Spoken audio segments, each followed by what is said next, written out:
के मुअज़्ज़िज़ बुजुर्गों के लिए दो सजी हुई चारपाइयां रखी गई थीं, जिन पर मुनक्किश चादरें बिछी थीं। आम लोगों के बैठने के लिए जमीन पर दरी बिछाई गई थी। दोनों कबीलों के सरदारों की चारपाइयां जरगे के अरकान के सामने लगाई गई थीं। वहीं एक चारपाई पर मैं और पलवशा भी बैठे थे। पलवशा उस वक्त लड़कों के ही लिबास में थी। जिरगे का आगाज होते ही जिरगे के सबसे बड़े मशर रुकन मलिक शामिल खान दावड़ ने सनोबर खान को अपना मुकदमा पेश करने का हुक्म दिया। सनोबर खान ने खड़े होकर मेरे जराइम की एक लंबी फहरिस्त गिनवाई, जिसमें रोशन खान, अनारगुल, कबील खान के साले खाइस्ता गुल के कत्ल के साथ कबील खान की हवेली की तबाही का जिक्र भी मौजूद था। और उसके तई ये काम करते हुए मैं अकेला नहीं था, बल्कि मेरे साथ आर्मी के और जवान भी शामिल थे। आर्मी के काफिले के खिलाफ लगाई जाने वाली घात को नाकाम बनाना, और फिर रोशन खान ने जब हमें घेरा और आर्मी हमारी इमदाद को पहुंची, ये सारी बातें उसने बड़ी तफसील से जिरगे के सामने रखी। आखिर में वो ये कह रहा था कि मुअज़्ज़िज़ मशर, हमारे लिए एक अकेले शख्स को अंजाम तक पहुंचाना कोई मुश्किल काम नहीं। फौज भी यहाँ पर हमारा मुकाबला नहीं कर सकती,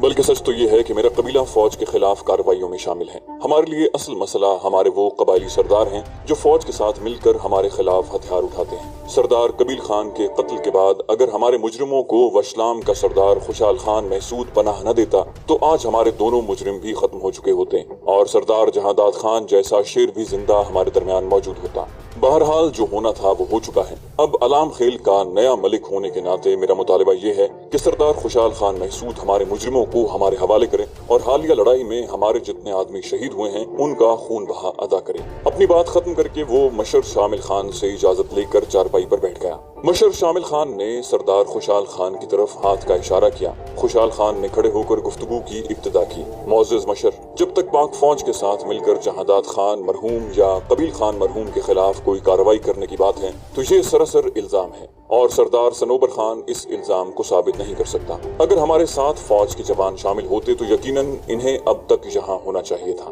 क्योंकि हमारे गांव को चारों तरफ से सरदार सनोबर खान के लश्कर ने घेरा हुआ है और कोई भी बंदा उनके आदमियों की इजाजत के बगैर इस इलाके में दाखिल नहीं हो सकता। रह गया अपने कबीले में किसी अजनबी को पनाह देने की बात, तो उसकी इजाजत बल्कि हुक्म मुझे कबायली रिवायात देती है। यही बात उस दिन मैंने सरदार जहादात खान मरहूम से भी अर्ज की थी कि जब तक उसके मुजरिम मेरे कबीले में रहेंगे मैं उनकी हिफाजत का पाबंद हूँ। अलबत्ता जब वो मेरे कबीले की हुदूद से निकल जाएं तो फिर उनका मुझसे कोई ताल्लुक न होगा। मगर सरदार जहादात खान ने मेरी एक न सुनी और अपने बड़े लश्कर के जोम में मेरे कबीले का घेराव कर लिया। गोली चलाने की इब्तिदा भी उन्होंने की। मेरे दो आदमी भी पहले उन्होंने शहीद किए, उसके बाद जवाब देना मेरा हक बनता है। इस ज़मीन में मुअज़्ज़िज़ मशर ये बात जेर नजर रखे कि 1.5 साल पहले मेरा एक दुश्मन सरदार कबील खान के यहाँ पनाह ले चुका था, जो आज भी अलाम खेल में उसका लश्करी बनकर जिंदगी गुजार रहा है। वो मेरे कबीले का दुश्मन है और जिस दिन हम में से किसी को अलाम खेल की हुदूद से बाहर नजर आया, हम अपना बदला लेंगे। लेकिन हमने इस मुताल्लिक ना तो सरदार कबील खान से गिला किया और ना उसकी वजह से दोनों कबीलों के दरमियान जो माहिदा हो चुका था उस पर हर्फ आने दिया। अब उनकी बारी आने पर मैं भी सनोबर खान से इसी वसीउल क़ल्बी की ख्वाहिश रखता हूँ। इस मर्तबा सनोबर खान बराह रास्त खुशाल खान महसूद को मुखातिब हुआ। सरदार जहादात खान ने आपके मुजरिम को आपके हवाले करने की पेशकश की थी। खुशाल खान ने इस बात में सर हिलाया, हाँ ये सच है, लेकिन मैं ऐसा नहीं कर सकता था। ये बात सरासर कबायली रिवायात के खिलाफ थी और मैं नहीं चाहता कि सिर्फ अपने दुश्मन की बाजियाबी के लिए अपने पुरखों की शानदार रिवायात को पसे पुश्त डाल दूं। ये बुज़दिली और खुद गर्जी की अलामत है। खुशाल खान की बात काफी सख्त थी। सनोबर खान गुस्से होते हुए बोला, बुज़दिल कौन है ये जल्द ही पता चल जाएगा। मशर शामिल खान दावड़ ने फौरन उन दोनों को अपनी तरफ मुतवज्जे किया। दोनों सरदार एक दूसरे को धमकी देने या नाजेबा अल्फाज कहने से गुरेज करें। दोनों सरदार खामोश हो गए। सरदार खुशाल खान, क्या आपके पास कोई ऐसा सबूत है जिससे साबित हो कि आपके मेहमान जीशान या SS नामी शख्स का ताल्लुक आर्मी से नहीं? इस बारे में सरदार सनोबर खान ने जो बात की है उसकी रोशनी में तो आपके दोनों मेहमान मशकूक हैं, क्योंकि दोनों ने बगैर किसी वजह के न सिर्फ सरदार कबील खान को कत्ल किया है बल्कि और भी कई ऐसी कार्रवाइयां की हैं जिनकी कोई तौजीह नहीं की जा सकती, सिवाय इसके कि आपके दोनों या कम से कम एक मेहमान फौजी है और दूसरा उसका मददगार है। और कबायली रिवायात के मुताबिक आप सरकारी अफराद को साथ मिलाकर किसी दुश्मन कबीले के खिलाफ कोई भी कार्रवाई नहीं कर सकते। खुशाल खान ने कहा, मुअज़्ज़िज़ मशर, मैं अपने जवाब तफसील से दे चुका हूँ। बाकी जहाँ तक मेरे मेहमान के फौजी होने का ताल्लुक है तो ये इल्जाम एक गलत फहमी का नतीजा है जिसका तफसीली जवाब मेरा मुअज़्ज़िज़ मेहमान ही देगा। अगर आपकी इजाजत हो तो मेरा मेहमान अपने ऊपर लगे इल्जाम का जवाब देने के लिए तैयार है। मशर शामिल खान ने हाथ उठाकर मुझे गुफ्तगू की इजाजत दी। इजाजत है, मैंने खड़े होते हुए कहा, मुअज़्ज़िज़ मशर, मेरी कहानी थोड़ी तवील है और असल बात समझने के लिए जरूरी है कि मेरी तमाम कहानी को गौर से सुना जाए। इस ज़िमन में मैं जिरगे के मुअज़्ज़िज़ अफराद की कीमती तवज्जो का ख्वाहिश ख्वाहिशमंद हूँ। मेरी कहानी की इब्तिदा उस वक्त हुई जब मैं मुजाहिदीन के कैंप में जिहाद की गरज से शामिल हुआ, लेकिन बमुश्किल चंद दिन ही तरबियत हासिल कर सका हूँगा कि एक दिन तबीयत की खराबी की वजह से वक्त से पहले तरबियत के मैदान से रिहायशी कमरे की तरफ आ गया। मुझे रिहाइश के लिए जो कमरा मिला था उसमें मेरे अलावा 4 और लड़के भी थे। इन लड़कों में एक नौउम्र लड़का पलू खान भी था जो काफी अरसे से वहाँ तरबियत हासिल कर रहा था। उस दिन इत्तेफाक से पलू खान भी किसी वजह से तरबियती मैदान में नहीं जा सका। मैं जब कमरे में दाखिल हुआ तो पलू खान उस वक्त कपड़े तब्दील कर रहा था। अपने तई खुद को अकेला समझ रहा था, इसलिए उससे यूं बेइख्तियाती हो गई और अंदर दाखिल होते ही मैं ये देखकर हैरान रह गया कि पलू खान लड़का नहीं लड़की है। ये भी मुझे देखकर परेशान हो गई थी, लेकिन जो होना था वो हो चुका था। मैंने उसी दिन पलू खान से उसकी वजह पूछी और उसकी वजह जानते ही मुझे उससे हमदर्दी हो गई, जो बाद में मोहब्बत में ढल गई। मैंने उसे शादी की पेशकश की, जो उसने इस शर्त पर मान ली कि अगर मैं उसके दुश्मन के खिलाफ उसकी मदद करूं। बस मैं तैयार हो गया। उसी दिन हम दोनों मुजाहिदीन के कैंप को खैरबाद कहकर वहां से निकल आए। हमारे पास हथियार वगैरह मौजूद नहीं थे और इतनी रकम भी नहीं थी कि हथियार खरीदते। मैंने रकम के बंदोबस्त के लिए मर्दान का रुख किया। वहां से आते वक्त मेरा करीबी दोस्त गुल खान भी मेरे हमराह था। शिकई से हम पैदल शवाल वादी की तरफ आ रहे थे कि रास्ते में वचा नराय पहाड़ी के दामन में हम पर गोलियां बरसाई जाने लगी। हम डर कर वचा नराय पर चढ़ गए। ऊपर जाकर मालूम हुआ कि इन लोगों ने फौज के 2 जवानों को घेरा हुआ है। हम खामखा वहां फंस गए थे। अब अगर हम नीचे जाकर उन्हें बताते कि हमारा ताल्लुक फौज से नहीं है तो यकीनन कोई न मानता। सर आई मुसीबत को देखकर हम फौजी जवानों के साथ दहशतगर्दों का मुकाबला करने लगे और हकीकत में हमें उस वक्त ये मालूम ही नहीं था कि हमारा मुकाबला कबील खान के लश्कर से ही है।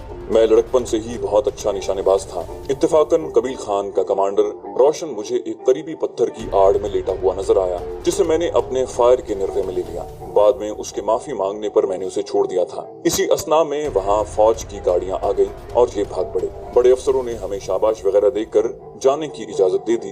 अब इस बात को बुनियाद बनाकर सरदार सनोबर खान मुझे फौजी साबित करने पर तुल गया है। हालांकि मैं कबील खान के खिलाफ सिर्फ अपनी मंगेतर पलवशा खान के कहने पर हुआ था और शायद मौजूद सरदार ये नहीं जानता कि पलवशा खान उसकी हम कौम ही नहीं हम कबीला भी है। इसका पूरा नाम पलवशा खान वजीर है। पलवशा का ताल्लुक अलाम खेल से है। उसके वालिद का नाम यामीन खान है। मैंने पलवशा की पूरी कहानी भी जिरगे के अरकान के सामने दोहरा दी। बाकी सरदार सकलैन खान के बेटे की शादी में अनारगुल को पलवशा ने इसलिए कत्ल किया क्योंकि अनारगुल वही शख्स है जिसने पलवशा के छोटे भाई को लात मारकर गाड़ी से नीचे गिराया था, जिसकी वजह से उस मासूम की मौत वाक़ हो गई थी। रोशन खान खुद उनके अपने आदमी की गोली का निशाना बना। 1-2 और कत्ल हमने अपनी जान बचाने के लिए किए थे और दिफा का हक हर इंसान को तो क्या जानवर को भी हासिल है। कबील खान की हवेली की तबाही और उसके साले खायस्ता गुल के कत्ल का इल्जाम मौजूद सरदार सनोबर खान बिल्कुल भी साबित नहीं कर सकता। ये बिल्कुल ऐसा ही इल्जाम है जैसा कि मेरा फौजी होना। मेरी तफसीली बात को तमाम ने बड़े गौर से सुना। पलवशा के लड़की होने का सुनकर हाजरीन में से अक्सरियत उसे घूरने लगी। वो सबसे बेनियाज खामोश बैठी थी।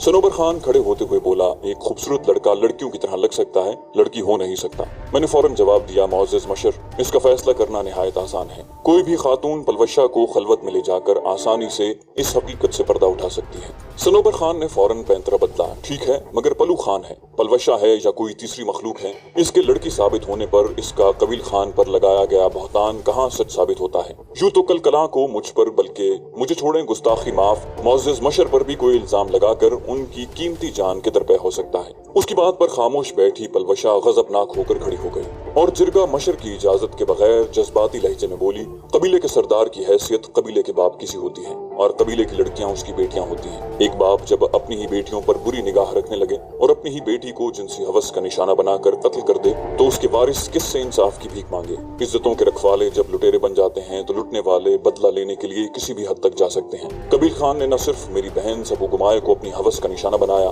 बल्कि वो मेरे भाई, बाप और बहन का कातिल भी था। ये आज से 9-10 साल पहले का वाक़या है। उस वक्त मैं 7-8 साल की बच्ची थी। मेरा पूरा खानदान उस जालिम ने बर्बाद कर दिया और उसी वक्त से मैं और मेरी माँ ने अपनी जिंदगी का मकसद कबील खान की मौत को बना लिया। अगर इससे मुताल्लिक किसी को भी कोई शक हो तो मैं मौजूद जिरगे से 1-2 दिन की मोहलत तलब करती हूँ। अलाम खेल में कई ऐसे अफराद मौजूद हैं जो मेरे हक में गवाही देने पर तैयार हो जाएंगे। अचानक एक आवाज आई, अलाम खेल जाने की जरूरत नहीं है बेटी, मैं इस बात का गवाह हूँ कि कबील खान ने ये सब कुछ किया है जिसके बारे में ये बच्ची बात कर रही है। हाजरीन में बैठे हुए एक उधेड़ उम्र शख्स ने खड़े होकर फौरन पलवशा की बात की तस्दीक की। पलवशा उसे शुक्रगुजारी भरी नजरों से देखने लगी। उसके बाद भी सनोबर खान ने काफी आए बाएं शाएं की, मगर हमारा मुकदमा मजबूत था। उसके हर सवाल का शाफी जवाब हमारे पास मौजूद था। हमारे मुकदमे का सबसे मजबूत पहलू पलवशा की मजलूमियत और उसके वाक़े की सच्चाई थी। पलवशा की कहानी में मेरे फौजी होने की बात भी पसे पर्दा चली गई थी। तमाम बातों के इख्तिताम पर जिरगे के अरकान कमरे में चले गए और आधे घंटे की गुफ्तो शुनीद के बाद बाहर आकर उन्होंने सनोबर खान के मुकदमे को बेबुनियाद करार देते हुए पलवशा के हक में फैसला साबित कर दिया। उसके साथ जिरगे ने फैसला सुना दिया कि खुशाल खान जब तक चाहे मुझे और पलवशा को अपना मेहमान बनाकर रख सकता है। सबसे आखिर में जिरगे के मशर शामिल खान ने सरदार सनोबर खान से दरखास्त की थी कि वो वशलाम गाँव से पुराना मुआहिदा बहाल करते हुए इलाके के अमन में मुस्बत किरदार अदा करे और बड़ेपन का मुजाहिरा करते हुए कबील खान मरहूम से होने वाली गलती को तस्लीम करके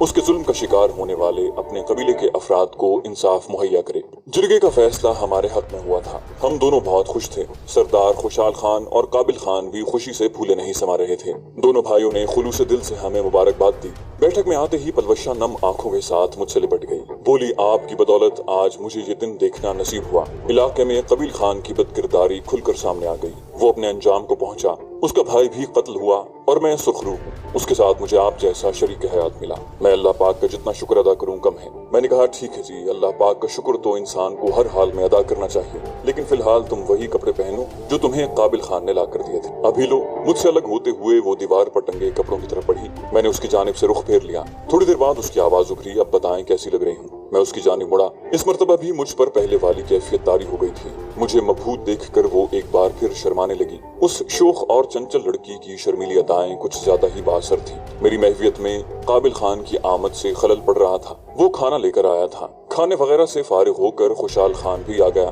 दौरान गपशप उसने बड़े खुलूस से हमें अपने कबीले में शामिल होने की दावत दी, लेकिन मैंने उसका शुक्रिया अदा करते हुए नरमी से इनकार कर दिया, क्योंकि ऐसा होना नामुमकिन था। मेरे साथ सिर्फ पलवशा का गम नहीं था। वो मुझे जितनी प्यारी, जितनी अजीज होती, पहला हक मेरे वतन का था। उनके जाने के बाद पलवशा मुसिर हुई कि हमें सरदार खुशाल खान की बात वक्ती तौर पर मानकर वहीं रिहाइश इख्तियार कर लेनी चाहिए। इस तरह हमारी शादी भी 1-2 दिन के अंदर हो सकती है। मैंने उसे हल्के से डांटते हुए कहा, लड़कियां अपनी शादी की बात ना तो इस बेबाकी से करती हैं और ना शादी के लिए बार बार इतनी बेचैनी जाहिर करती हैं। वो बोली, ठीक है, ना माने, पहले भी आपने कभी मेरी मानी है, जो आज मानेंगे। और मुंह फुलाकर वो मेरे पास से उठकर दूसरी चारपाई पर जा लेटी।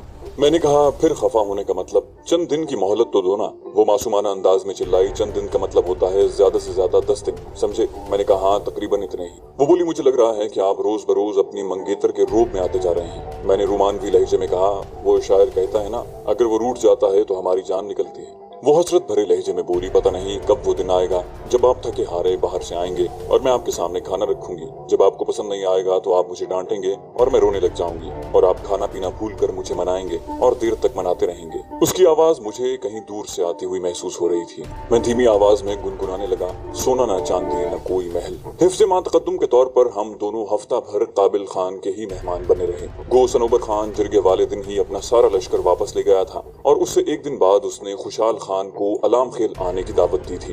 दोनों सरदारों ने इकट्ठे खाना खाया और पुराने मुआहिदे को फिर से बहाल कर दिया था। काबिल खान भी साथ ही गया था। उसने मुझे बताया कि सनोबर खान ने हम दोनों का कोई जिक्र नहीं किया था, लेकिन उसके बावजूद हमने चंद दिन वहीं गुजारने जरूरी समझे और फिर एक दिन हम सुबह सवेरे वहां से जाने को तैयार थे। वशलाम से हमने डी ब्लॉक जाना था। वहां से पलवशा को अलाम खेल तक छोड़कर आता और वो अलाम खेल से गाड़ी में बैठकर अंगूर अड्डे पहुंच जाती। अपनी शनाख्त छुपाने के लिए उसने काबिल खान से एक बुर्का मंगवा लिया था। रास्ते के लिए काबिल खान ने हमें पुरतकल्लुफ खाना बना कर दिया।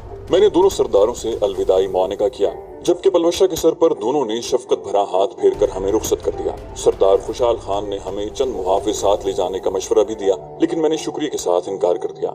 इसी तरह नदी नाले, घने दरख्त, झाड़ियों के झुंड, ऊंची चोटियां, उभरी हुई टेकरियां, नशेबी इलाका और ढलवानों पर सफर करते रहे।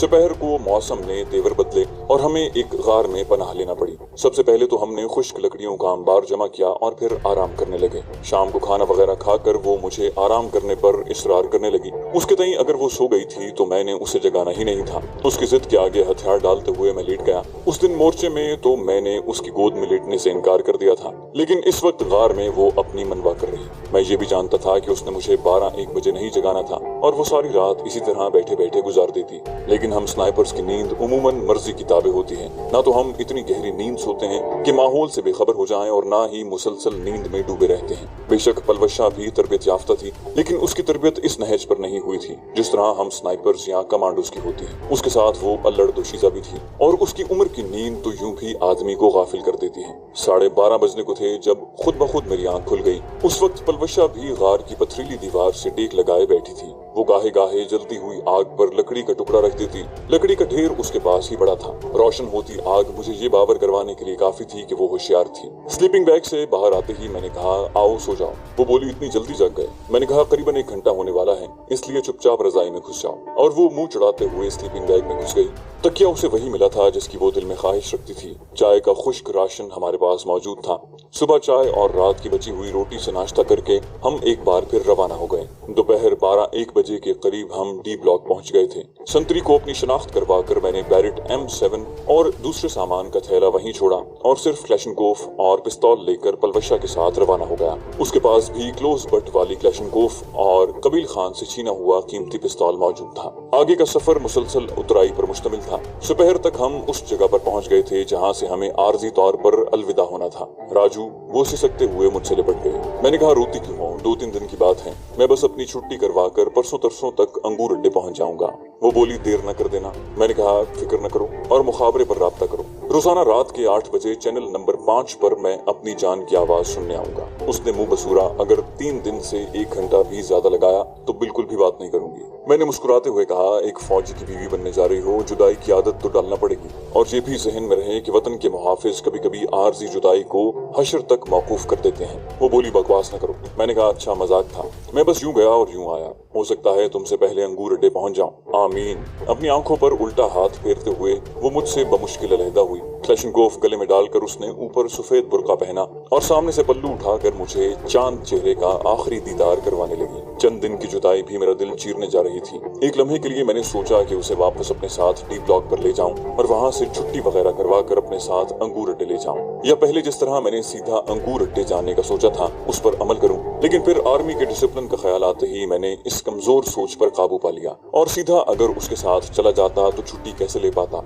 अगर आज मैं उससे चंद दिन दूर नहीं रह सकता था तो कल कला को जब वो मेरी बीवी होती और तलागंग में बैठी होती तब मैं दिन कैसे गुजारता। अपने प्यारों से जुदाई तो यूं भी हम फौजियों का मुकद्दर होता है। कभी सियाचिन और कारगिल की बर्फपोश पहाड़ों में जहां रगों में खून की गर्दिश जमा देने वाली ठंड पड़ती है, वहां अपने प्यारों की यादों का अलाव जलाकर इस गर्दिश को रवा रखते हैं। कभी वजीरिस्तान की बारूद उगलती वादियों में अपने लिए दुआएं करने वालों की मनाजात से हौसला पाकर दुश्मन को मुंह तोड़ जवाब देते हैं। कभी सिंध के खुश्क सहराओं में प्यास और गर्मी का मुकाबला ये सोचकर करते हैं कि कम से कम हमारी वजह से वतन अजीज की कितनी माएं, बहनें, बेटियां, भाई और बुजुर्ग आराम की नींद सो रहे हैं। कभी बलूचिस्तान के बेआबोगया पहाड़ियों में पसीना बहाते हुए दिल को वो वक्त बीत जाने की तसल्ली देते हुए वक्त गुजार लेते हैं। ये जुदाई, ये बिछड़ना, ये दूरियां, ये तड़पना, रोना, आहें और सिसकियां हम फौजियों का मुकद्दर है और इसका बदला सिर्फ अल्लाह की जात ही दे सकती है। तनख्वाह के नाम पर मौसूल होने वाले चंद रुपए यकीनन इसका बदल नहीं हो सकते। मैंने धीमे लहजे में कहा, जाओ गुड़िया।